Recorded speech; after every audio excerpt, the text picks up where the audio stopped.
Le parc Woodyat, havre de repos et de divertissement. Un tel parc, c'est du sport. À compter de 1925, on favorise l'installation d'équipements sportifs au parc Woodyat. Les hockeyeurs bénéficient d'une patinoire et après les parties, il n'était pas rare que les joueurs restent pour patiner avec leurs blondes jusqu'à minuit. La belle époque du hockey au parc Woodyat se termine avec l'ouverture en 1934 de l'aréna de la rue des Écoles. De 1930 à 40, le parc Woodyat devient le rendez-vous des sportifs, car telle est la volonté de la Southern Canada Power. Celle-ci veut pourvoir le lieu d'équipements sportifs et offrir aux cadres et aux techniciens des industries nouvellement implantées des activités récréatives qu'ils sont en droit de réclamer. L'entreprise voit au financement de la construction, en 1931 et 1932, de 2 cours de tennis dans le parc Woodyat qui sont très fréquentés par la belle société de l'époque. On y vient pour jouer au tennis ou simplement pour y causer sous les parasols qu'on a déployés sur des espaces gazonnés.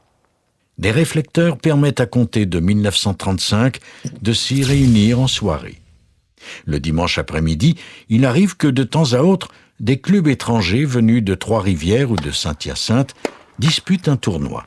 Le match est suivi d'un pique-nique sur le bord de la rivière et d'une danse à l'hôtel Manoir Drummond. De 1940 à 1960, on assiste à la désertion du parc.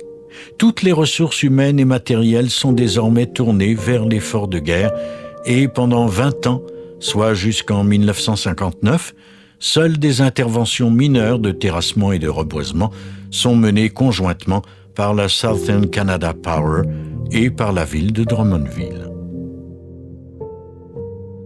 En 1960, l'entreprise cède la jouissance du parc Woodyat à la ville de Drummondville, moyennant un loyer de 5 $ par année pour une période de 90 ans. La compagnie d'électricité exige que l'espace cédé soit utilisé comme parc public seulement, et ce, à perpétuité. En 1961, on y construit la première piscine publique de Drummondville et en 1963 s'ajoutent 2 autres cours de tennis. À partir de 1967, la ville de Drummondville devient propriétaire des 7 hectares de terrain ainsi que des équipements sportifs et récréatifs qui s'y trouvent. De 1970 à 1990, ceux-ci occupent une place de plus en plus importante dans le parc.